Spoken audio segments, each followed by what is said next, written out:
Please welcome Marge Anderson, Chair of the Board, U.S. Green Building Council.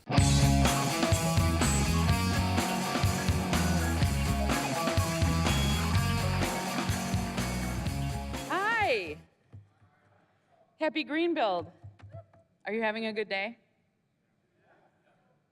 You are going to have a better day right now. I can guarantee it.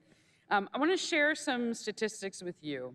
In 2013, unemployment among post 9/11 veterans in the ages of 18 to 25 was 21%. And even though things have improved since then, young veterans remain the most vulnerable to unemployment. Okay, that's a fact. The fossil fuel transition is a global security issue.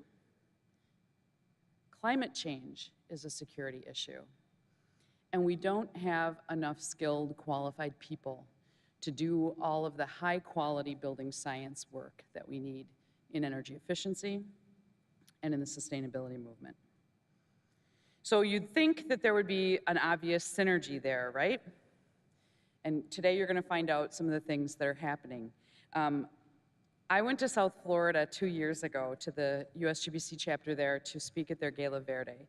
And I met the coolest people. I'm not even going to try to hide my bias. I'm crazy about these guys. And it's my great pleasure today to share some of their progress with you, and you're going to get to hear from them as well. So at my desk, I have a Venn diagram, and the 3 circles are dream big, know how to have fun, and get shit done. And if there's anybody that fits right in the middle of that Venn diagram, it is our next speaker. Brian Salas is the founder of the Green Vets Initiative in South Florida, which I think should be a model for every chapter of the U.S. Green Building Council across the country. Yes, they are fundraising right now, folks, and you know Thanksgiving is coming up. And I know all of you here probably want to say thank you to a vet. So get out your iPad or your pen and pencil, Green Vets on GoFundMe. You could gift them some support to help with their reintegration work that they're doing in their green jobs training for veterans. And when you see these guys, you're going to see why you're going to be glad to have done that on Thanksgiving. This whole question about reintegration has always been interesting to me, and it was Adele Travieso, Brian's colleague, that said to me in a very serious way at Gala Verde, it's because when we leave the service, we've lost our mission. Anybody here have a mission worth working for here at Greenbuild? We have it in spades. So I want to bring up Brian Salas. He's an Army veteran. He's done 3 tours. He's a human power plant of energy and inspiration. He's my friend. And I thoroughly support this work, and I encourage you all to support it as well. So please welcome Brian Salas.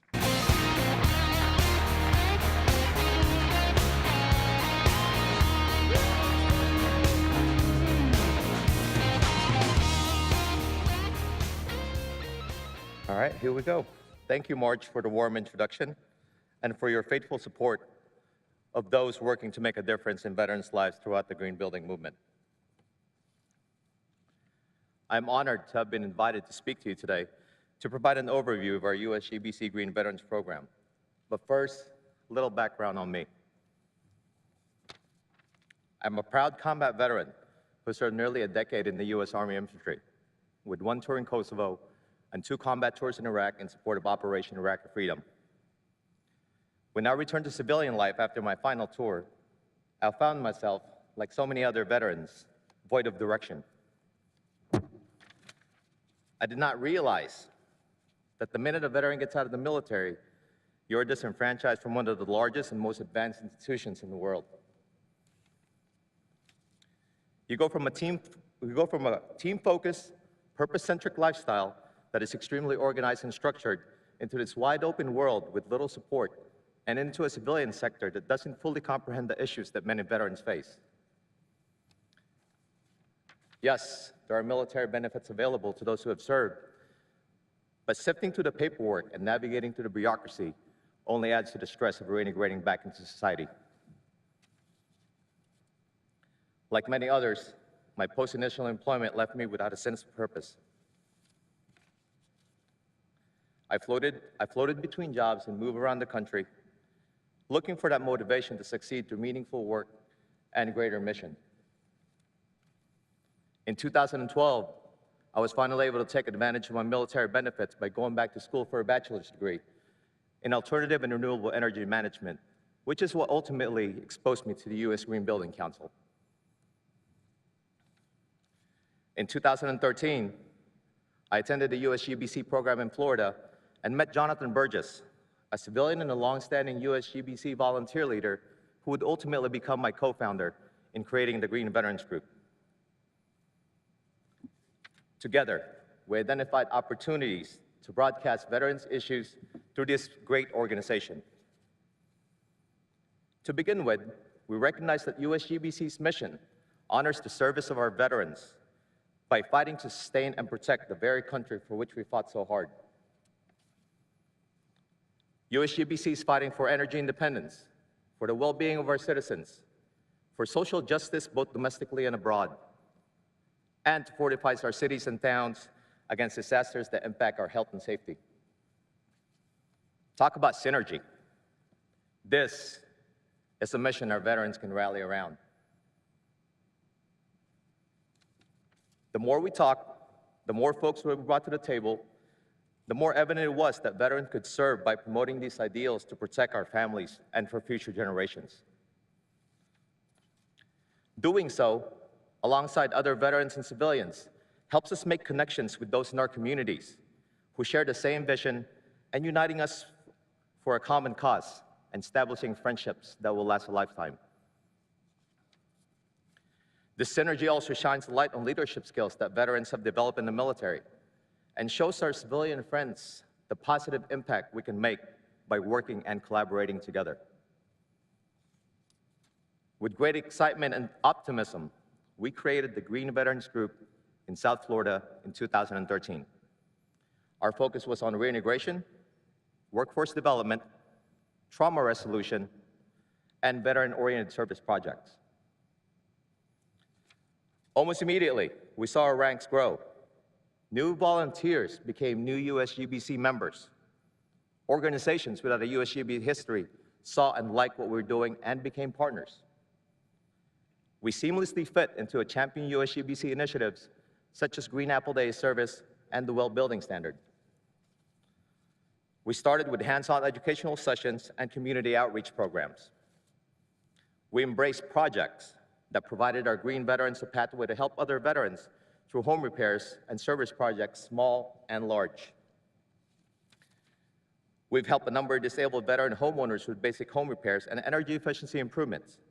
And we partnered with Rebuilding Together to host almost 400 Home Depot executives who flew in from around the country to green and upgrade a local American Legion hall. And then the Green Veterans really started to evolve.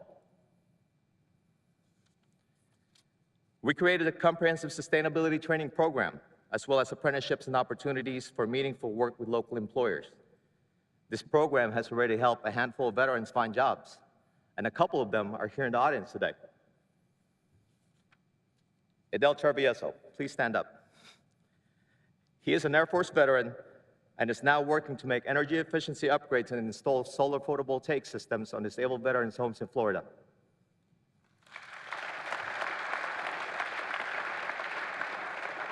Ernie Leffler, a Navy veteran, please stand up.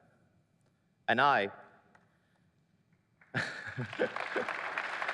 Ernie Leffler and I are utilizing our hard-won military talents to improve a vermiculture operation that takes food waste from restaurants and feeds it to worms for composting.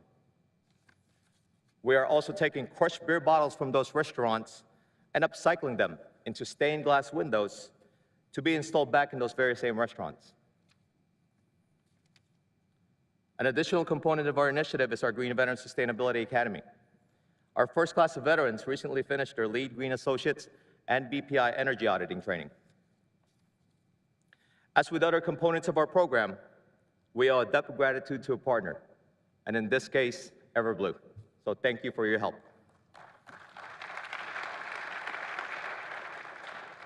We have lined up paid apprenticeships for the first Alpha class to provide graduates with hands-on experience with local contractors, allowing these veterans to build their resumes while making home repairs and efficiency improvements for veterans in need. Again, companies like Siemens, Solar Energy Loan Fund, and Sublime Soil have come to the table with job openings for these newly trained and experienced green veterans. I should also mention that 3 veterans in the first class has already passed their LEED Green Associates exams, and that none of them went out of pocket a single dime to attend the course which was taught by local volunteers, and that the cost of the exams is paid for by the U.S. Department of Veterans Affairs.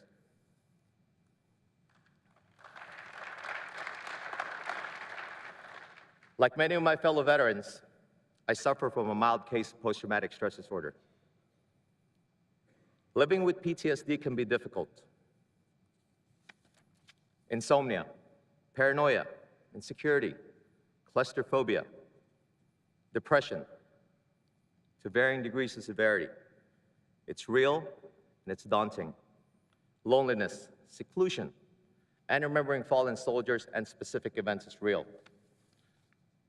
Moreover, the built environment itself can trigger PTSD through complex layouts, poor wayfindings, slamming doors, alarms, poor lighting and acoustics, and exposed wires and so forth. Similarly, the built environment can also have a positive impact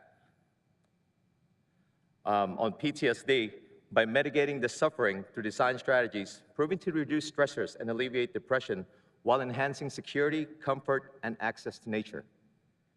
This focus is another component of our Green Veterans Initiative.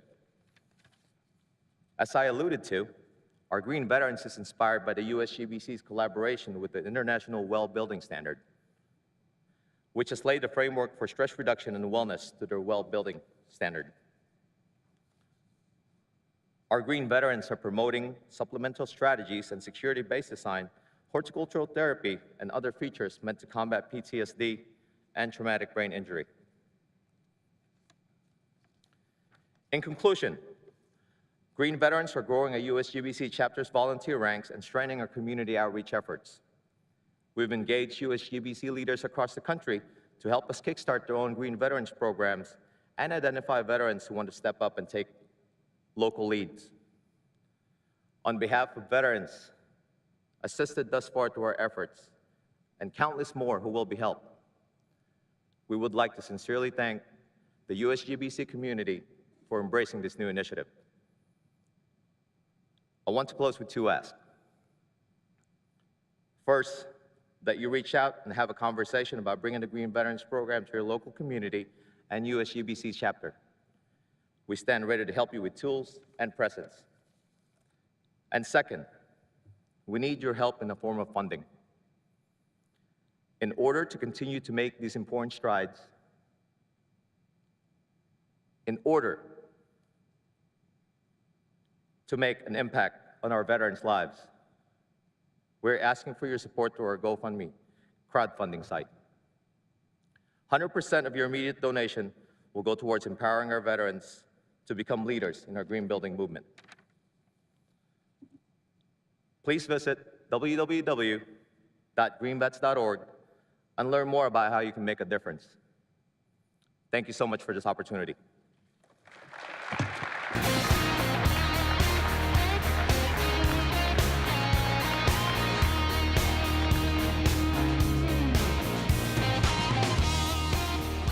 Thank you so much, Brian. Thank you to the other Green Veterans who are here with us today, and thank you to the South Florida chapter for providing such incredible incubation of this important work. It is now my pleasure to introduce our master speaker for this session, Jake Wood. He's the co-founder and CEO of Team Rubicon, and that's a nonprofit that recruits, organizes, trains, and deploys veterans for emergency response. Like Brian's initiative, this is all about putting our veterans to work, using their unique skills in responding to natural disasters, humanitarian crises, and community service. Since Team Rubicon was established in 2010, it has responded to more than 50 missions worldwide, Prior to Team Rubicon, Jake served 4 years as a sergeant in the U.S. Marine Corps in Iraq and Afghanistan and won the Navy Marine Corps Commendation Medal with Valor.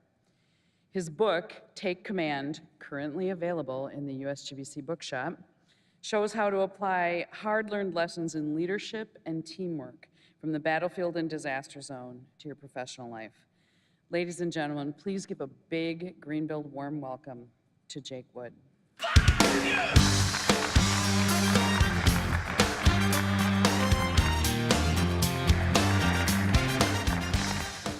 All right, Brian, that's a tough act to follow.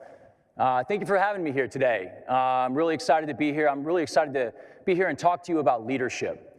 Marge, before introducing Brian, talked about her Venn diagram, and the thing she kind of whispered at the end was she really values people that get shit done, right? Well, I'm going to talk about how we get shit done when shit hits the fan, okay? So we're going to talk about, how to succeed, how to lead when it matters most. I'm going to use that through a philosophical construct that I refer to as the 1 and the 9.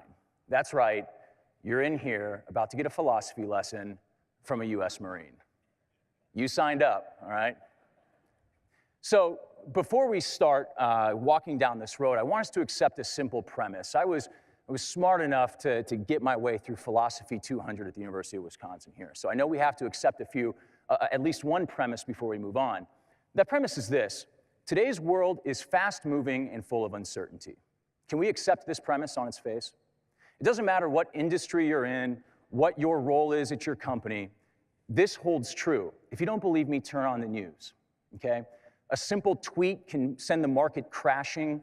We've got people running around the streets of Paris right now causing this level of chaos. The deregulation or re-regulation of industries can send us into turmoil regardless of what it is that we're doing. So this premise holds true.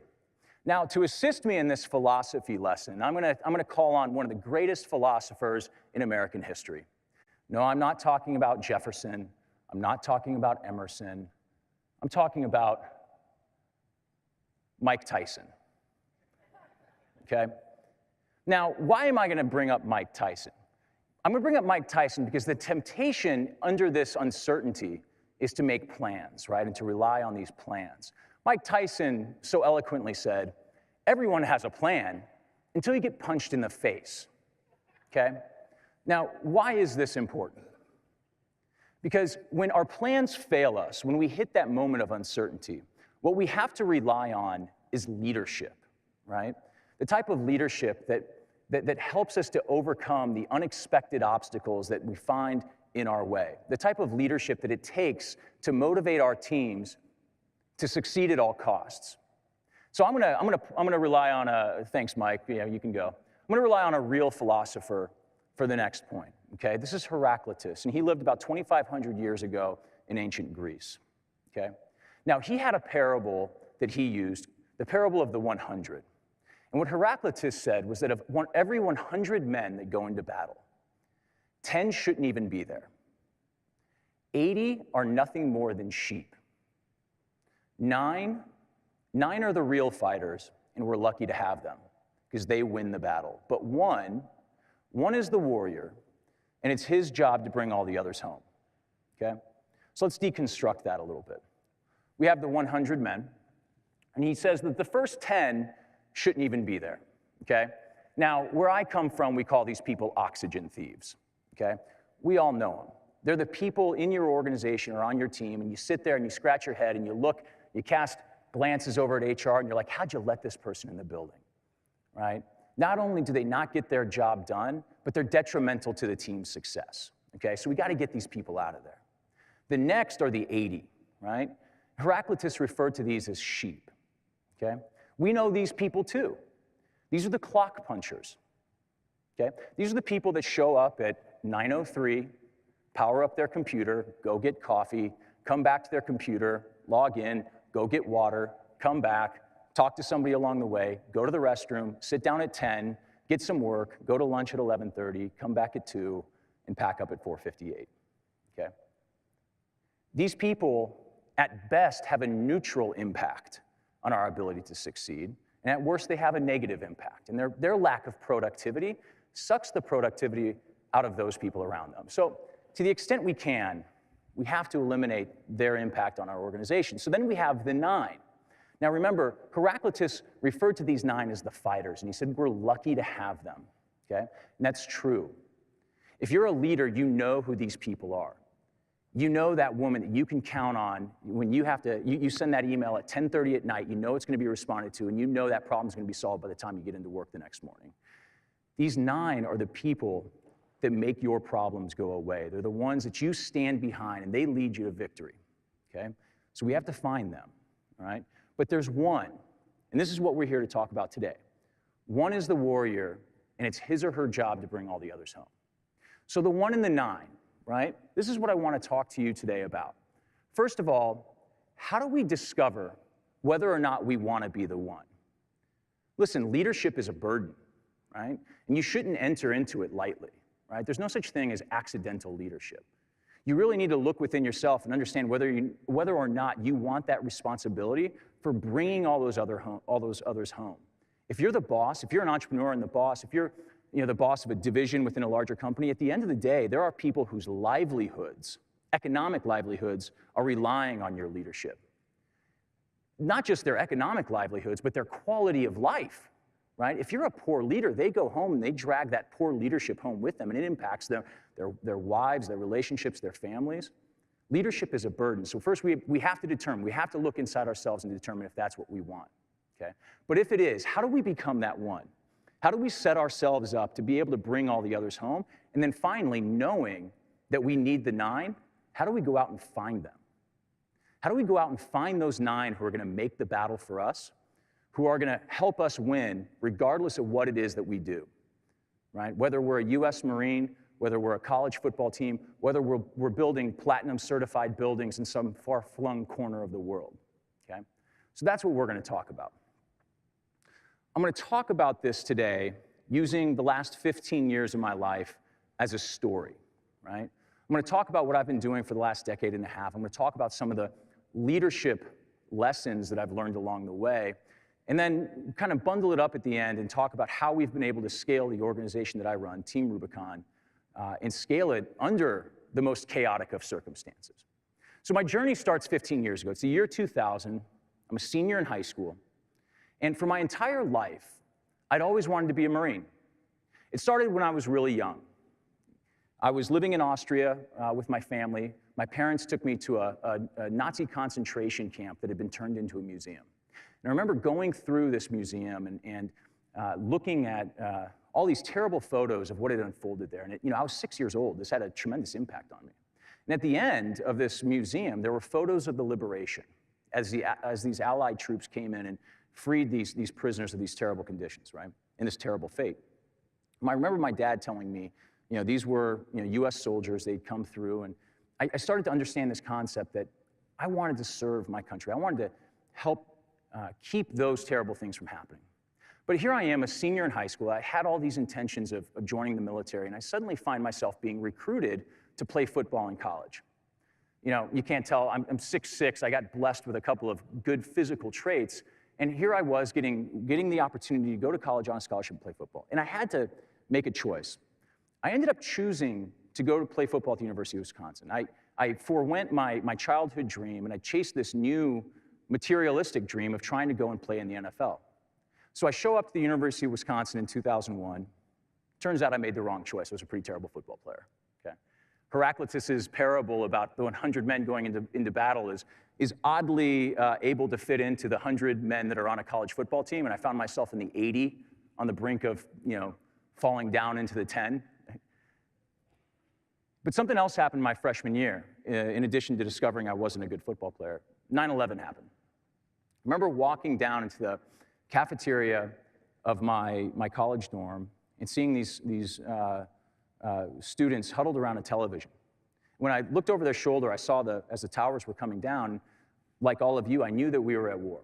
But I also knew that I wasn't where I was supposed to be. Listen, my whole life, I wanted to be the person that helped prevent that from happening. And here I was pursuing this different dream. And so I had this urge to join the military then and there. I didn't do it. For whatever reason, I really can't tell you. I didn't have the courage to do it. And so over the course of the next 4 years, I'm playing football, and I'm watching every day men and women just like me who didn't have that same privilege go off to war in Iraq and Afghanistan. And I'm watching almost live from my living room as these young men and women are kicking down doors in places like Fallujah and Kandahar. And I keep getting this tug back into a life of service. Finally, right before my senior year, Pat Tillman, a professional football player who walked away from a $9 million contract to join the Army, was killed in Afghanistan. And I saw in Pat Tillman someone who had the courage to follow his true self. He wanted to be a man of principle, a man of integrity. And I wanted to be that too. And so a couple weeks later, I found myself in a Marine Corps recruiter's office, and truthfully, I was probably the easiest sell in the history of the Marine Corps. And as soon as I graduated from the University of Wisconsin, I shipped off to boot camp in Southern California. And I got assigned to an infantry battalion called the 2nd Battalion of the 7th Marines. And we started to train up. And in 2007, at the height of the surge, I found myself deployed to Iraq. I was a 22 or 23-year-old young Lance Corporal. I was in charge of a 4-man fire team in an infantry squad. And in 2007, we were sent to the most dangerous part at the most dangerous period of time of the entire war. We were working in the Anbar province, the Sunni Triangle, the Triangle of Death, and every single day we had to go outside the wire and run these counterinsurgency missions. In our second week, my squad was tasked to go out and help another squad that had gotten their trucks stuck in the mud. And so as the sun was going down, we rolled out in our Humvees of our forward operating base, and we were driving down the backcountry roads of the Anbar province looking for this squad. And it got quickly pitch black, and as we were rolling down, we had to turn our lights on because we were in a hurry. And as we were going across the bridge, the lead vehicle hit a roadside bomb. I actually didn't know it was a roadside bomb at the time. I saw the light and the poof of smoke, and from 2 trucks back, I thought the engine had blown. I mean, this was the Marine Corps. We didn't exactly have the best equipment. We didn't have what the Army had. But then the turret gunner in my truck, ducked down. He said they hit an IED. And I opened my door and I grabbed our medic.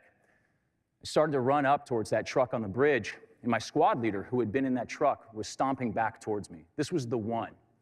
Sergeant Rosenberger was our one. He was the one that we were following. And Rosenberger walked up to me, stomped up to me, and he said, "Give me a radio." I gave him a radio, and I looked down, and he'd had a piece of shrapnel the size of a DVD tear through his leg. He needed help. So we started to get him medical attention, and he said, "Howie's still in the truck." And I grabbed our medic, and I ran across the bridge, and by this time, the bridge was on fire. We got across, and we pulled Howie out of the truck, and Howie was dead. And the bridge started to burn. We couldn't get back across the canal. And suddenly, I found myself, second week in Iraq, the first situation of this kind that I ever experienced. And with 5 Marines cut off from the rest of our squad with no radios and no heavy weapons, we were alone. And our one was gone.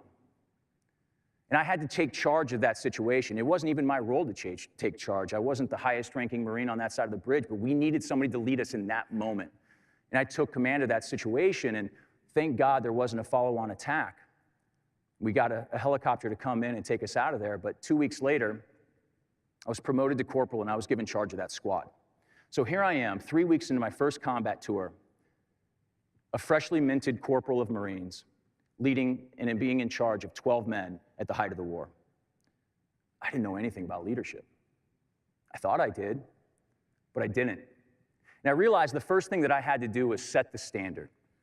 I had to live that standard every single day for my 12 men, right? Because they didn't care about the 100 times that I lived it. They cared about the one time that I failed it. And if you aren't living that standard, then something, complacency starts to set in. And in war, just like in life, complacency kills. When people are complacent, they no longer sweat the small stuff. They no longer think that improbable is going to happen. They get lulled to sleep. But if you can live that standard every single day and inspire them to do the same, then you just might be able to keep everyone alive. Unfortunately, a couple weeks later, we got ambushed. We lost another Marine. And it was chaos. It was total chaos. And we continued to, as Mike Tyson said, get punched in the face over the course of the next 7 months. And at some point along that way, it started to get really, really hard to motivate these 12 young men to wake up in the middle of the night and pull on soggy boots and put on a heavy flak jacket and pick up a rifle and go back out. It became really, really hard to inspire them to do that. And I learned something else about leadership. I learned that you can't lead what you don't know, right? I had to get to know these 12 men so intimately. I had to understand their desires for being there, what brought them to that moment in time where they were in Anbar province with me. What was it that drove them to the Marine Corps? Was it truly love of country? Or was it economic opportunity? Was it the chance to go to college? Was it to escape, a bad family situation? I had all of that and more in my 12 men.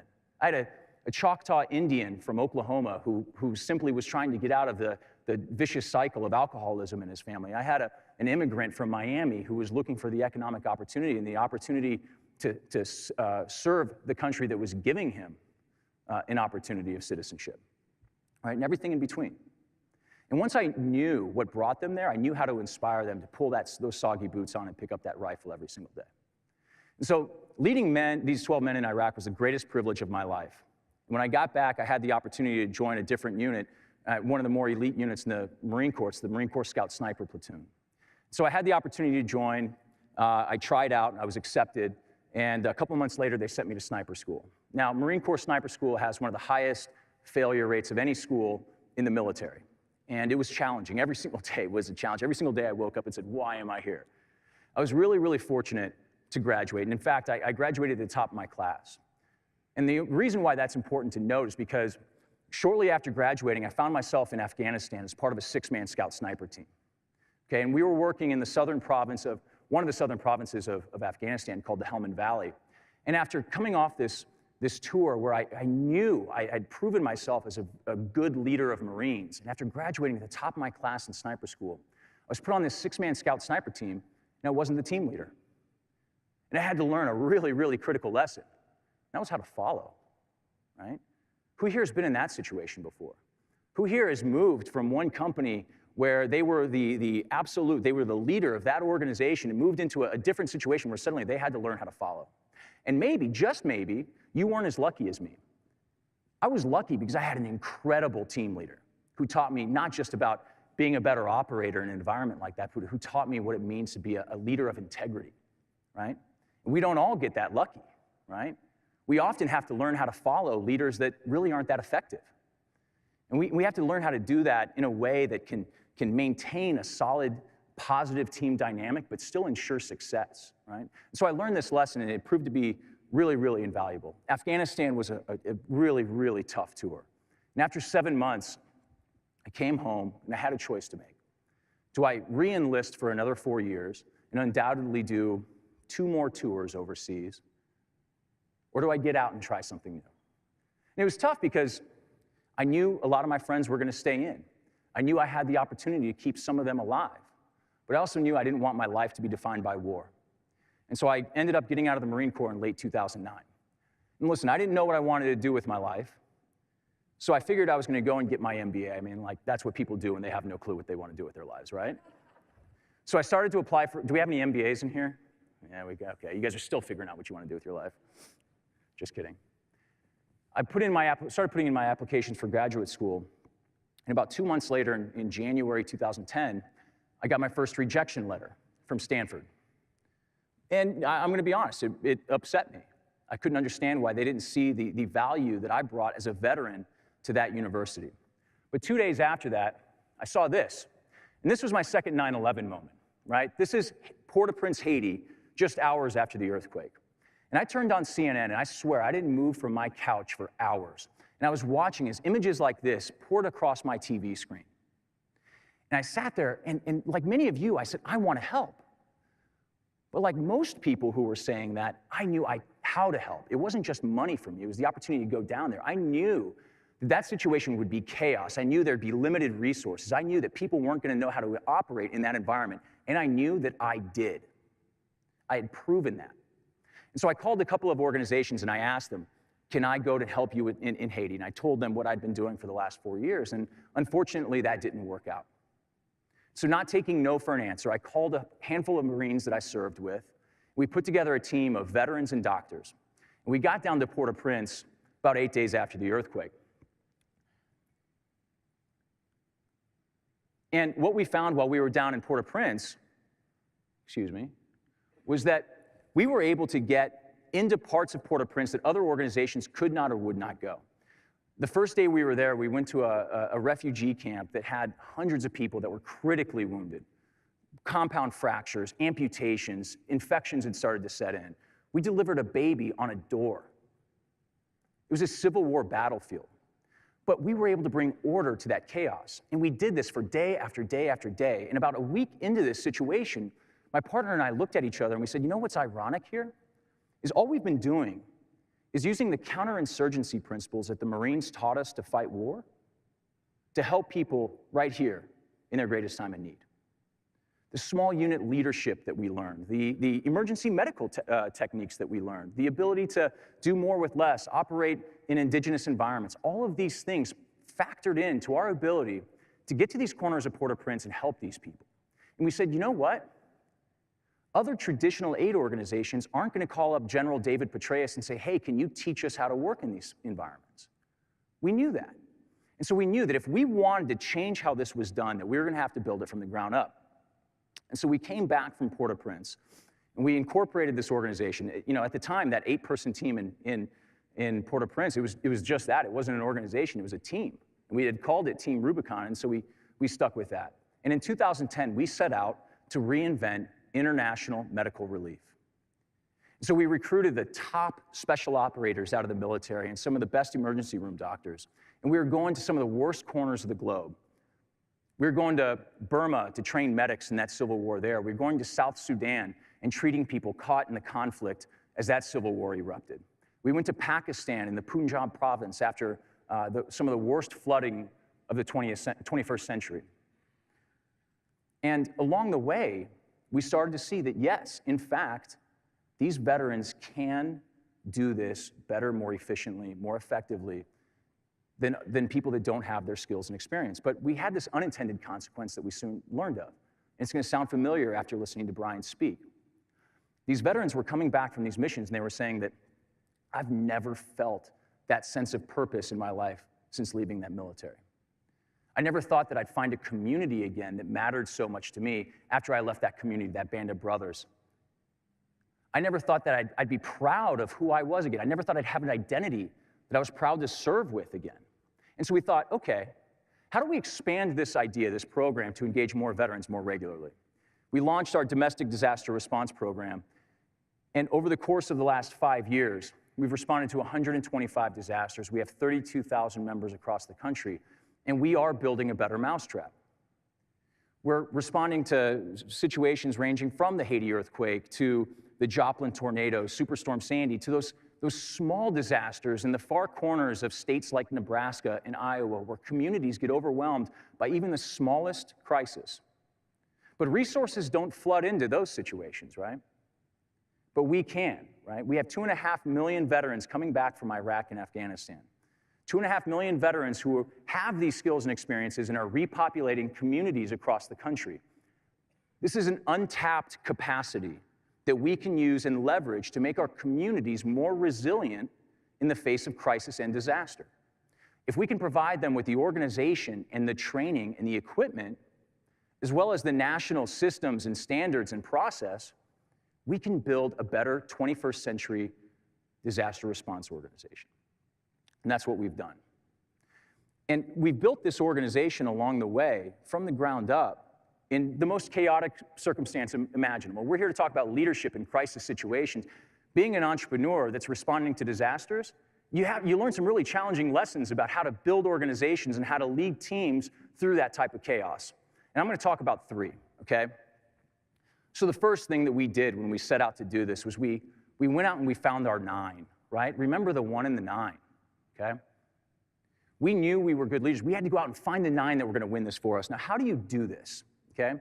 Your first role as a leader is to set that vision.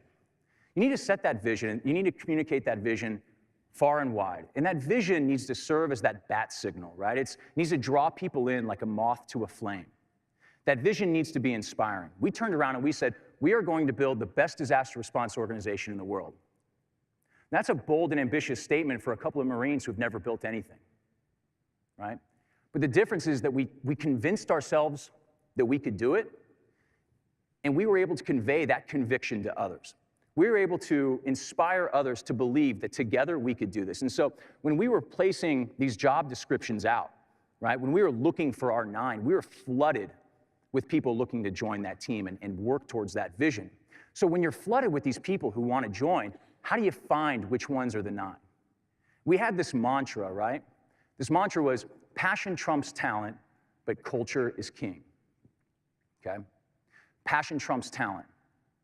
Now, passion and talent are not mutually exclusive, okay?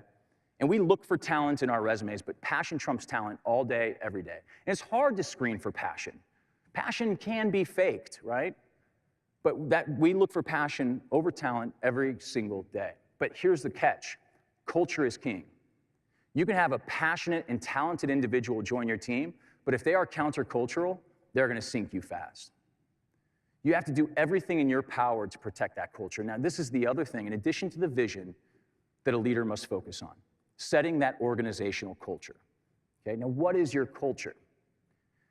Your culture should not be confused with the perks that you offer, okay? All too often I hear people talk about, oh, I just joined this great new startup company, the culture's awesome. I get to bring my dog to work and they do my dry cleaning for me. It's like, that's great, but that's not the culture of that, that's not the DNA of that organization, right? Culture is the intersection of what you believe, your ethos, and what you do, your action, right? It's that DNA of your organization. It's what guides the actions of your employees, of your 9, in your absence. Your culture is not accidental. Your culture is deliberate. And every single day, it's your job as a leader to cultivate it, to prune it, to make sure it's growing in the direction you want. When you hire people, you're hiring people that add to your culture because your culture should be evolving. And you need to fire people who are detracting from it, okay? This is critical. And as a leader, you have to identify when you've had those lapses in culture. Now, how do you do this? Well, there's no roadmap because all cultures should be unique and they should be different. I could tell you all about ours, but that's not necessarily what's going to work for you. I'll tell you that when we evaluate employee performances, Marge would love this.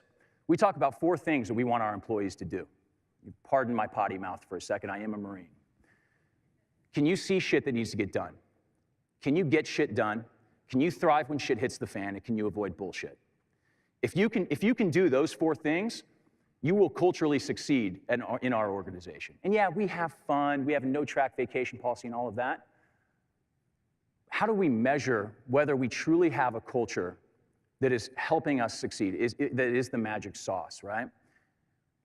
We measure it by, have we built something that if it disappeared tomorrow, would the people that are currently on payroll show up tomorrow to continue to work at it, right?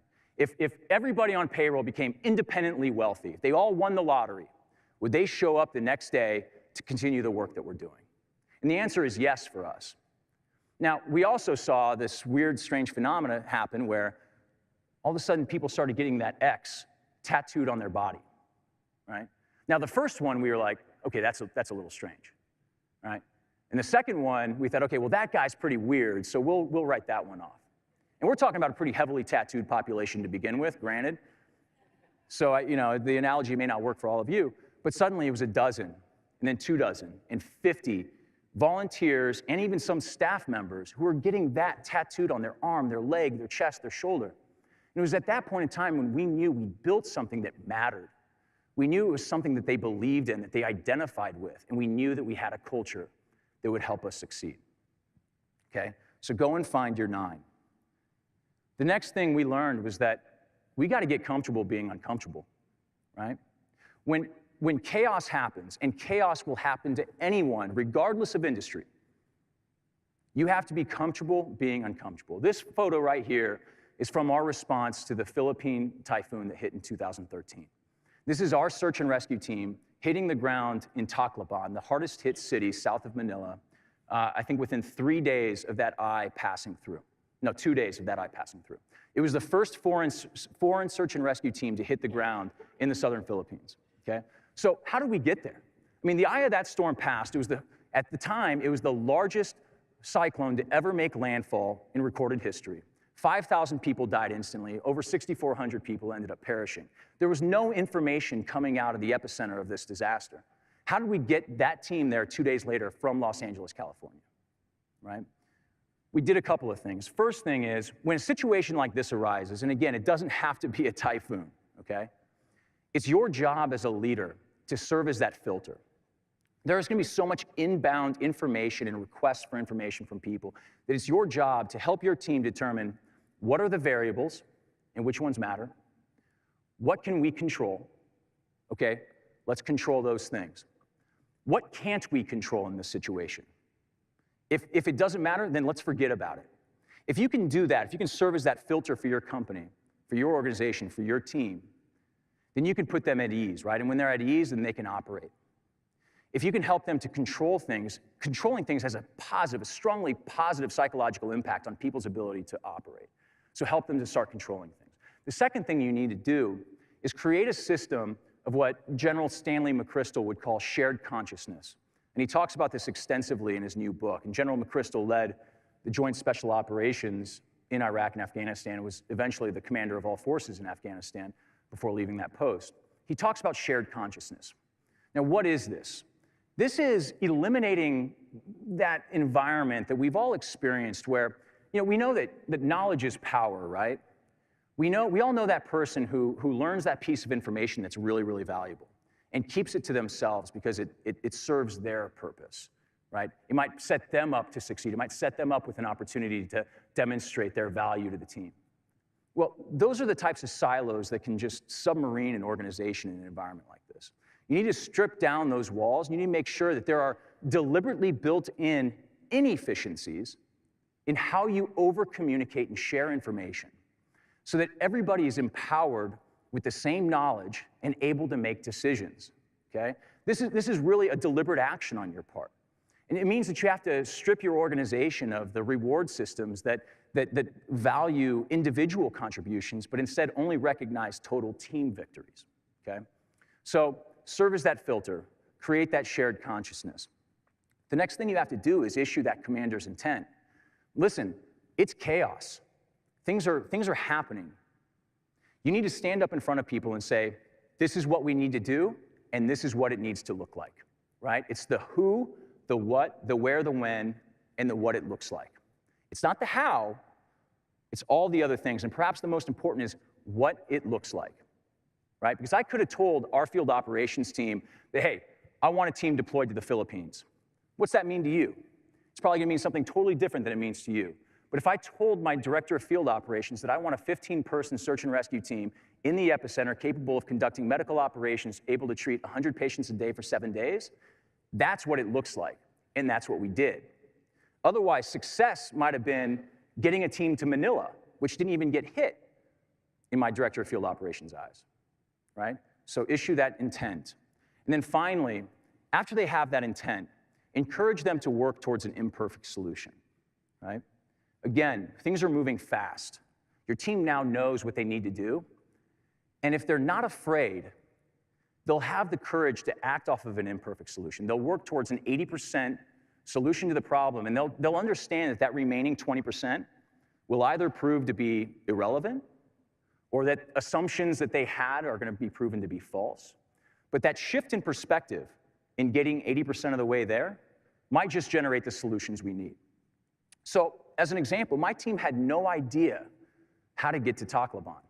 After the worst typhoon in recorded history, you can't just go on kayak and get a flight from Los Angeles to Tacloban. You can get to Manila, but you can't get to Tacloban. Does that stop you? No. Get to Manila. What happens along the way? Well, first of all, 15 hours pass and things change. But then you get on the ground in Manila and suddenly more solutions are popping up. And they ended up hitching a ride with the Filipino Air Force, which again, you can't go on kayak to figure out. But it's that comfort level with that imperfect solution that allows you to get there. And then finally, how do we, well, we're gonna have a visit from Mike Tyson here, but how do we, when we have that team, right? You've developed into the one, you have your 9, this chaos has happened. You've issued that commander's intent, and you've developed that imperfect plan, what now? Well, remember what Mike said, right? Everyone has a plan until you get punched in the face.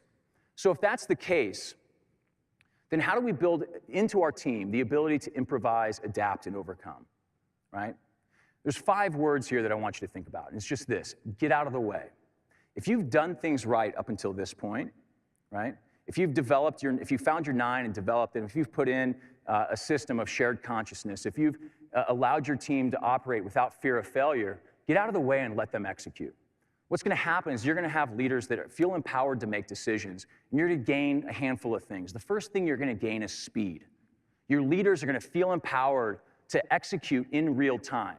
They're going to be able to do that because they know what you want done, and they know everything through this system of shared knowledge.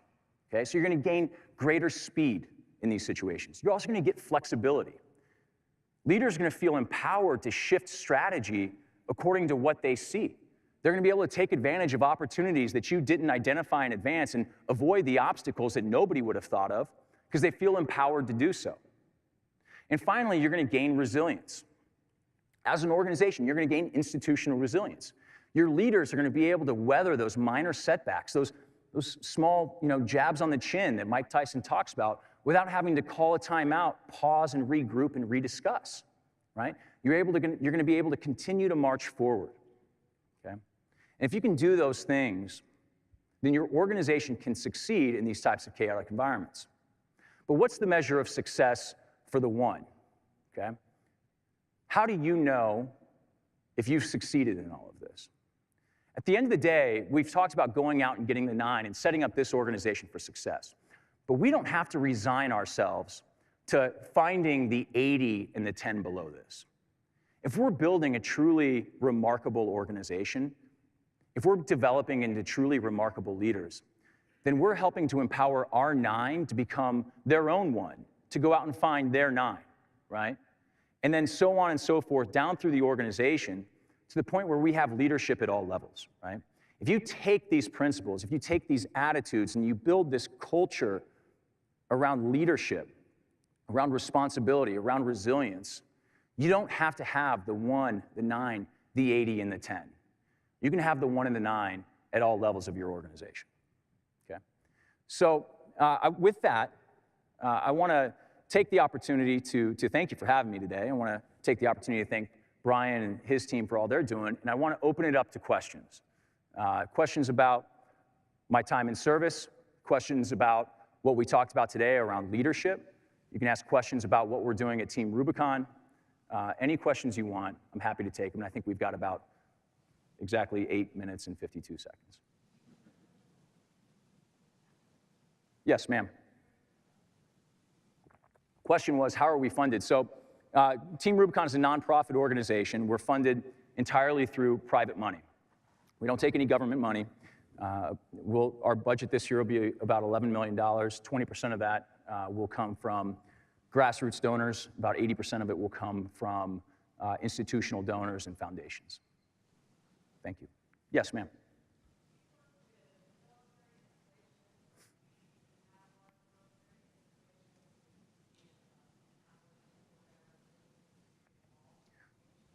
So the question is, do we work with military installations to help, I think, pipeline transitioning members into the organization? The answer is no, not really. We've grown to 32,000 members, and really, we've been challenged in keeping them engaged.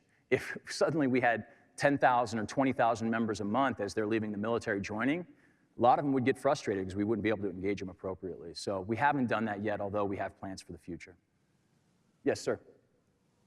Like a lot of successful organizations start growing larger and larger, how do you keep yourself from slipping into that bureaucratic mindset as you become a large organization? Great question. How do we avoid becoming that which we loathe? I think that as organizations grow, there's a necessary amount of bureaucracy that has to come into it, right? Systems and process have to come in place. Standards need to be set. But I'm a big believer that bureaucracy or systems and standards and process, they can either slow you down if you wanted them to, or they can speed you up, right? People that are afraid of progress and change, they hide behind systems to slow things down. But for people that are driving forward, systems liberate them. It helps them not have to think about the little stuff because somebody's already thought about it for them, right? And so that's the first thing. It's really an attitude around what we're trying to accomplish with the bureaucracy that we do set in. The second thing is culture. We are very, very deliberate. I hope you've gotten this point in how we've built our culture. And one of the things is anybody's allowed to wave the flag and say, like, hey, this is countercultural. You just put this policy in place that's unnecessary or it's burdensome, and they can elevate that all the way to me without fear of reprisal, and we'll have that discussion. I think, though, that we have, people police our culture and what we believe and what we're trying to do as well, if not better than I do. And so I think that we have a good opportunity to avoid it. Look at this guy, found the microphone. All right. Hi, name's Casper Wagner with Google in the real estate group. And I really like a lot of things you've said about teams and culture. And I feel like it really applies to a firm that's together for an extended period of time. I think it's interesting to think about on our design and construction projects. A lot of times we're throwing 10, 15, 20, 30 people together in a room together that may or may not have worked together. And it's like, how do you get those people to become a team and develop a culture in short order? I'm curious if there's any of the techniques you guys are using that would really apply to that situation. That's a great question because, it applies to us because we are deploying these teams from far-flung corners of the country, and they are all descending into the same disaster, and they have to gel quickly.